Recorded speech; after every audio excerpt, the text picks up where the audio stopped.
우리 이제 사순절 6주간 주일날 특별한 예배를 드리기 원합니다. 원래는 새벽기도 또는 주일 오후가 이런 시간을 가지는 게 좋지만 코로나 기간 안에 여러 성도들의 참여를 위해서 주일 낮 시간 그대로를 하고 우리가 기존에 드리는 우리 아주 공식적인 전통적 예배를 잠시 밀어놓고 말씀과 찬양 그리고 기도가 중심이 되는 예배 형식을 조금 달리했습니다. 형식을 달리하는 차원에서의 특별한 예배가 아니라 봄이 왔는데 아무도 봄을 느낄 수가 없는 시대가 되었습니다. 그 봄은 그저 계절의 봄이 아니고 하나님께서 우리 마음속에 정말 그 하늘 소망으로 이 봄을 주셔야 됩니다. 그 봄을 맞이하자. 우리가 사순절 하면 고난, 주님의 순환 이런 부분들이 중심되는 게 맞습니다. 그러나 이번에 주제를 우리 성도들 심령에 소망을 찾자. 그 소망이 마음속에 넘쳐나면 세상의 무거운 짐들이 가벼워진다. 이런 말씀들을 묵상하면서 제가 6주간의 말씀을 이제 준비하여 나누려고 하고 있습니다. 이번 전체 주제를 한번 따라해 주실까요? 당신에게도 봄이 오고 있나요?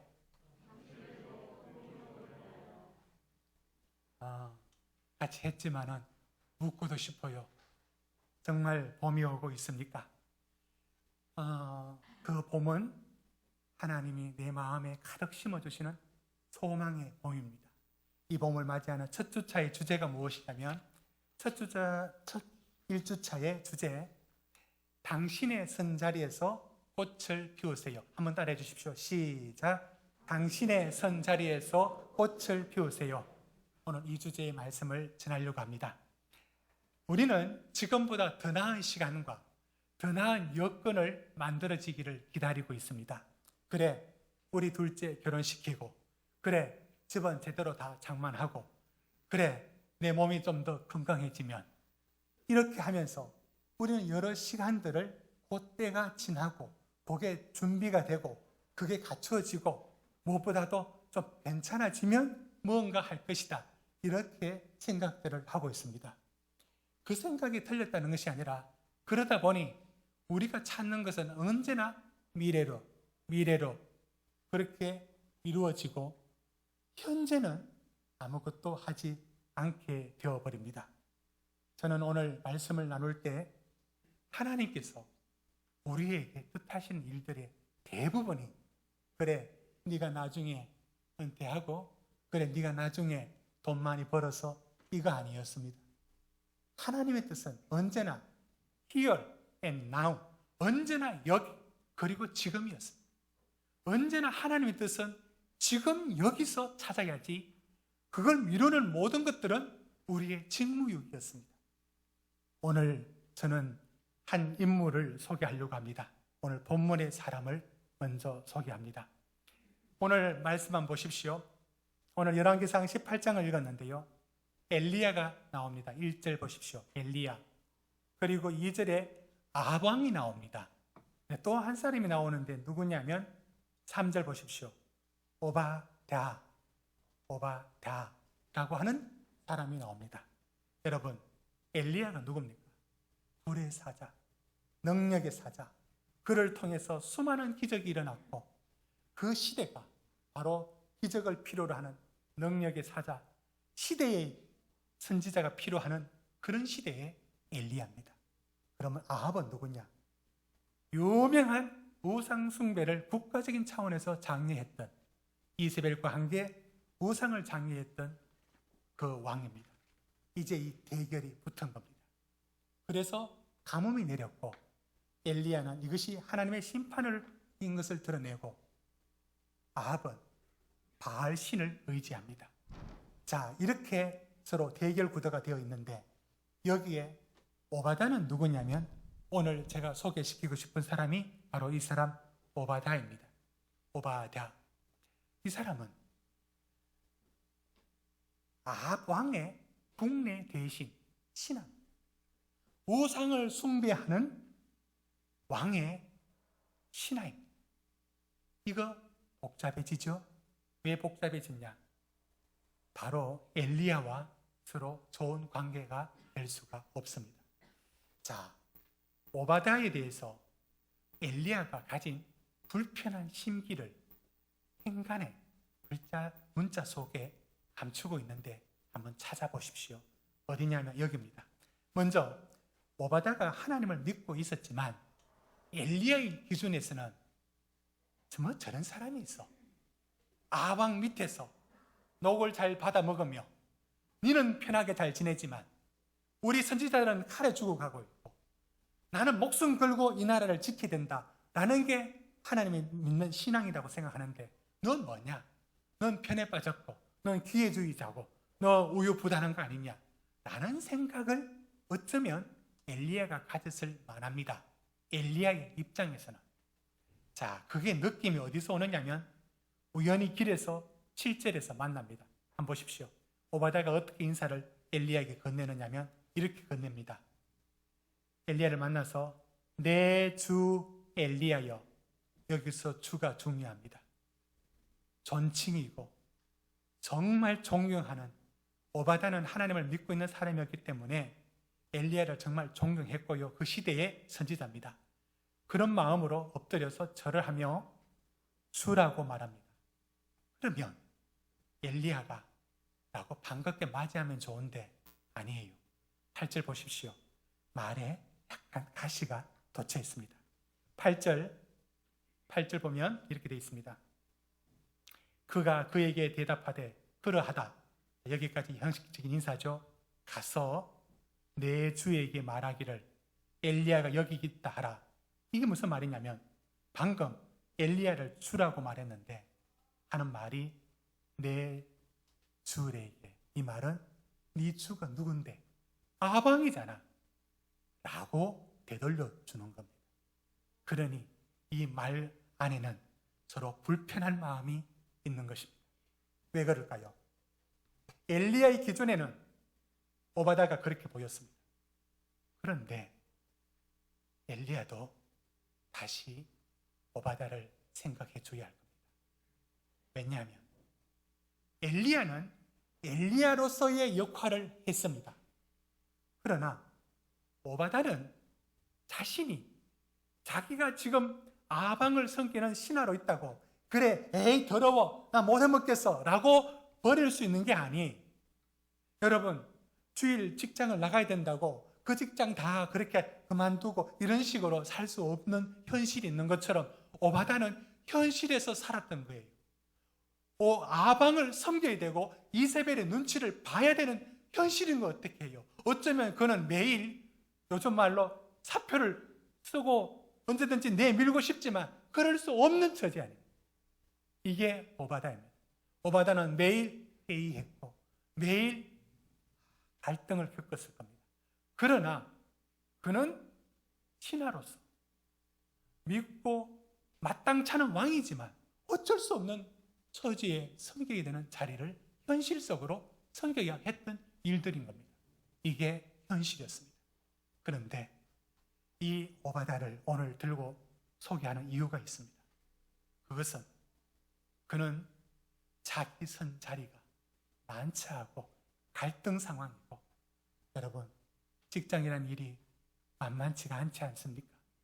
이게 바로 오늘날로 말하면 오바댜는 직장인의 전형이라 할까요? 참 눈치 보고 살아야 되는 이런 처지입니다. 그러나 그가 어떤 사람이냐? 3절을 같이 읽읍시다. 3절 크게 읽읍시다. 시작. 아합 왕궁 맡은 자 오바댜를 불렀으니 그는 하나님을 사랑했어요. 그는 하나님을 두려워했어요. 그러나 현실에 눈을 뜨면 아방을 섬겨야 되고 손톱을 길게 그때 이상한 화장을 아마 했을 듯한 이세벨을 눈치 보며 섬겨야 했던 게 그게 바로 오바댜입니다. 이게 그의 갈등이었습니다. 그러나 오바댜는 뭘 했느냐? 자기가 선 자리에서 최선을 다 어떻게? 4절 한번 보십시오. 우리 4절도 같이 읽습니다. 시작. 이세벨이 여호와의 선지자들을 멸할 때에 물에 숨기고 떡과 물을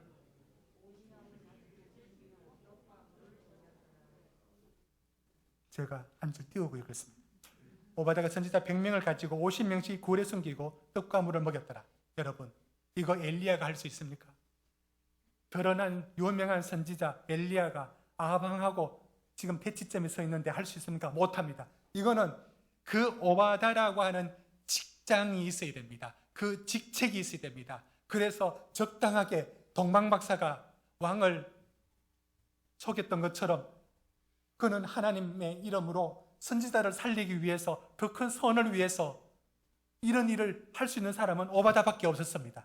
바로 그 위치에 있었던 것이고, 그 위치에 있었던 오바다는 자기가 이 일을 한다는 게 얼마나 위험한 일인지 알고 있습니다.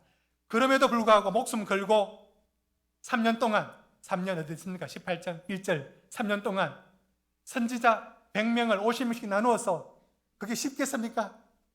먹여 살렸던 겁니다. 오바다가 하지 않으면 이 선지자들은 죽었습니다. 이게 오바다가 했던 일들입니다. 그는 자기가 선 자리에 핑계하지 않고 자신의 꽃을 피운 사람입니다. 여러분, 오늘 제가 전하는 메시지가, 저 자신과 우리 성도들에게 전하는 메시지가 이겁니다.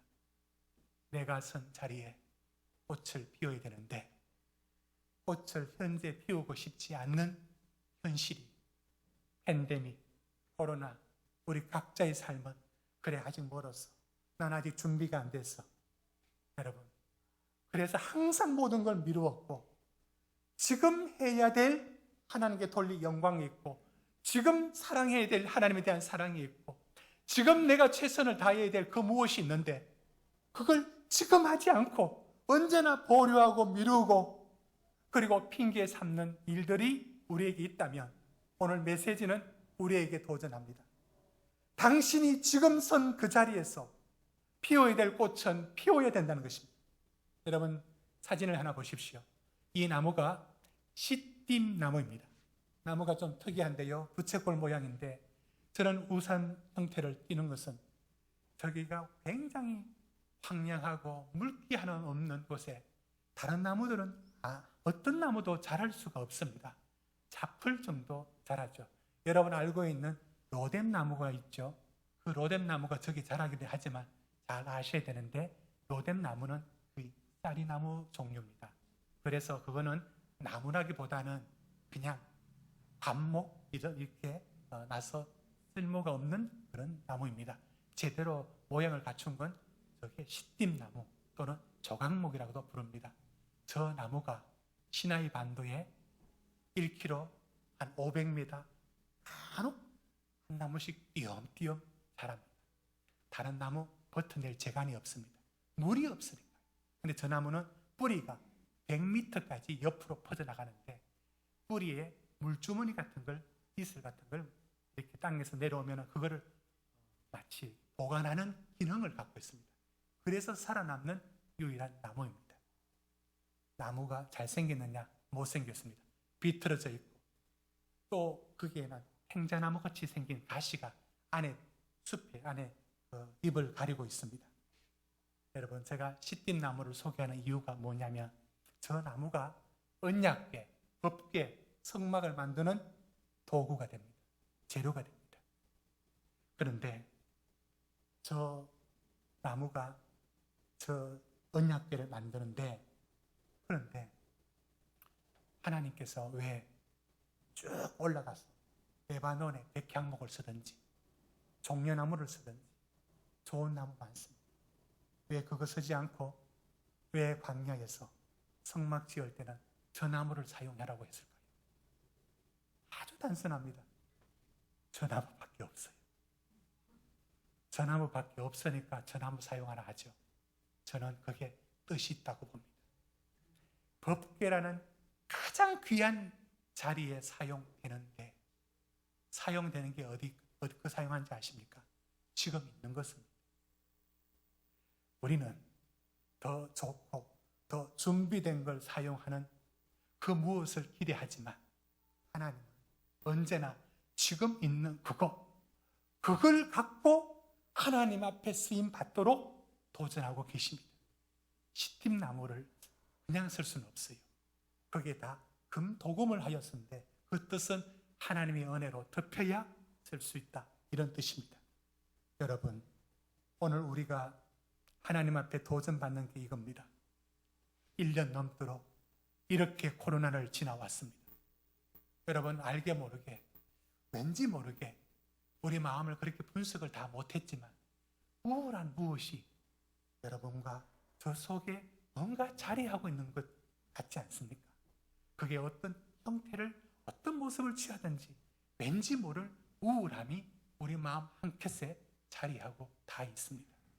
그러다 보니 언제나 현재가, 여러분, 코로나 안 걸렸다고 코로나한테 이겼다, 그렇게 말 못하겠습니다. 코로나라고 하는 것에 의하여 내 삶이 지금 죽어 있고, 내 심령이 죽어 있고, 믿음이 죽어 있고, 하나님 앞에 해야 될 일들이 멈춰져 있으면 그거 증거 아닙니까?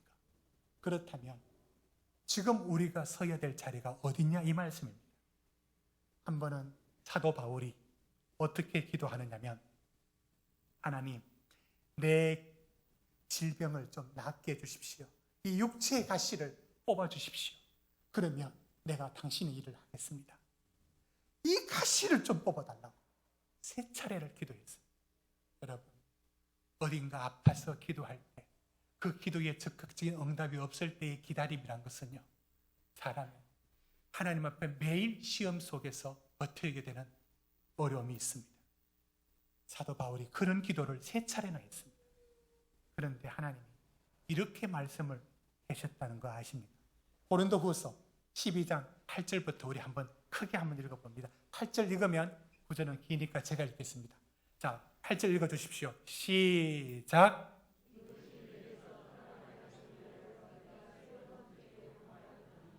나에게 이르시기를 내 은혜가 내게 족하도다. 이는 내 능력이 약한 데서 온전하여짐이라 하신지라. 그러므로 도리어 크게 기뻐함으로 나의 약한 것들에 대하여 자랑하리니 이는 그리스도의 능력이 내게 머물게 하려 함이라. 10절 같이 읽습니다. 시작. 그러므로 내가 그리스도를 위하여 약한 것들과 능력과 궁핍과 박해와 공고를 기뻐하노니 이는 내가 약한 그때에 강함이라. 하나님은 이렇게 말씀합니다. 나 다 준비되고 할만할 때 하겠습니다. 아니, 네가 약할 그때, 네가 준비 안 되어 있는 그때, 네가 능력과 궁핍과 박해와 공고, 바로 그때, 그 약할 그때에 나는 너를 통해서 지금 할 일이 있는 것이다. 여러분, 이 하나님의 역사를 여러분의 삶의 자리에 들려올 때 받아들일 수 있겠습니까? 여러분, 사도 바울이 로마로 선교를 갈 때 하나님이 형통하게 보내주셔야 될 거 아닙니까? 다 준비해서 말입니다. 아니, 어떻게 보내느냐면 죄수 신분이 되어서 로마로 갑니다. 말이 됩니까? 죄수 신분 가서 무슨 일 할 수 있습니까? 하나님의 이 방법을 참모해야 합니다. 죄수 신분이 되었는데 아무 일 못할 것 같죠? 그런데 죄수 신분이 되었기 때문에 그가 유대인들이 그를 해롭게 하고 죽이려 하고 음모를 꾸미죠. 그러자 그 죄수 신분이기 때문에 그 죄수를 보호해야 되는 로마법에 의해서 기병, 보병 470명이 바울 한 사람을 지켜서 배태워서 보냅니다. 언제나 우리가 말하는 시간과 하나님의 시간은 달랐고, 우리는 잃어버린 시간이고 놓친 시간이고 멈춘 시간이고, 그래서 아무것도 할 수 없다라는 시간이라고 하는 시간, 그 시간이 하나님 당신이 일하고 계셨어요. 이게 믿기지 않았고 언제나 하나님의 놀라움이었습니다. 여러분, 구약의 요셉 알죠? 그 요셉이 애굽에 팔려가서 가장 억울한 일은 뭐냐면 보디발의 아내의 모함을 받아서 감옥살이 들어가는데 2년 동안, 정해진 2년이 아니라 그냥 잡혀간 게 2년이었어요. 여러분, 요셉이 잡혀가서 감옥 생활을 어떻게 했다 봅니까? 2년 동안. 여러분, 아무것도 할 것도 없는 하루 종일을 때로는 병실에서, 여러분 어떤 자리에서 보내봤습니까? 아무것도 할 것 없는 거. 요셉은 뭘 했을까? 너무 꼬챙이 하나 들고 그림 그렸을까? 뭐 했을까? 이 가장 쓸모없고 가장 허무하고 멈춰진 이 시간들, 이게 무슨 의미가 있느냐고. 차라리 고생이라도 하지.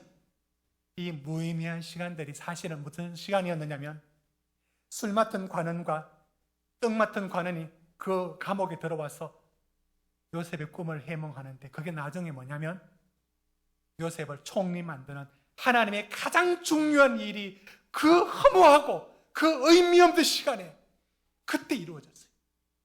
아무것도 못하는 그 시간에, 알고 싶어도 아무것도 못하는 그 시간에 가장 중요한 일이 이루어졌습니다.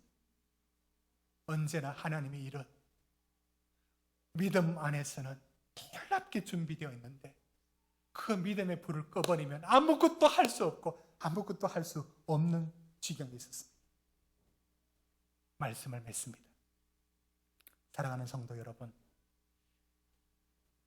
전에도 한번 보여줬는데, 민들레 홀씨가 날아다니다가 어딘가 떨어지겠죠. 사진 한번 볼까요?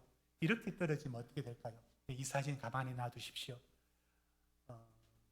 민들레가 이제 떨어져서 발아해서 꽃을 피웁니다. 민들레가 이런 말을 하지는 않습니다. 나 이번에는 꽃 안 피울 거야. 왜? 콘크리트. 내가 먹을 물은 어디 있지? 왜 물이 없어? 먼지 날아오는 거 그거 한 움큼 머금었다가 내가 언제 무슨 세월에 꽃을 피워? 나 못하겠어. 라고 말하지 않습니다.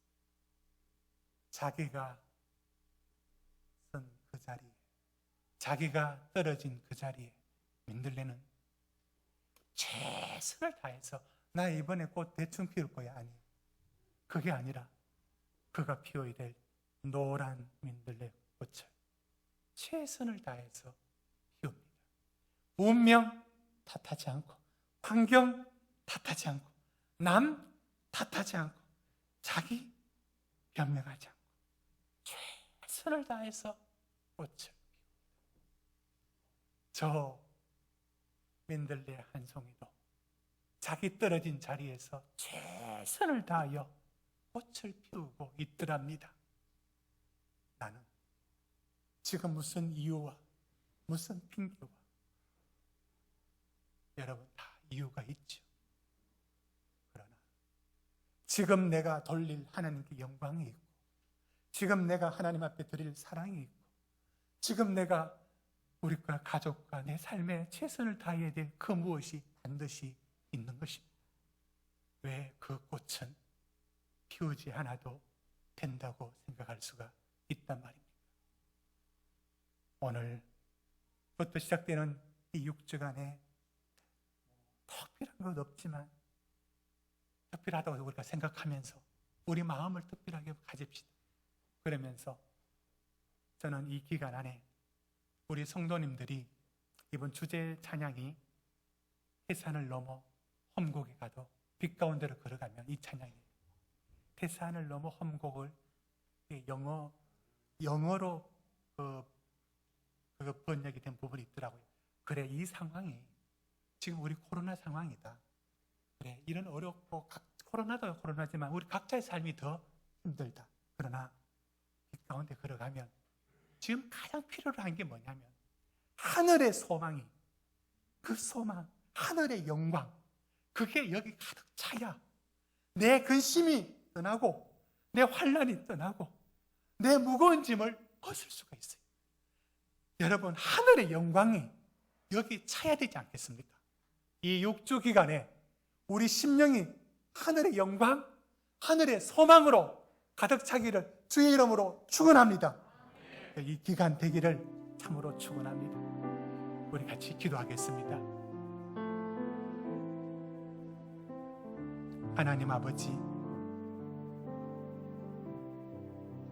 전통적 예배를 하나님께 받아주시는 것도 알고 있습니다.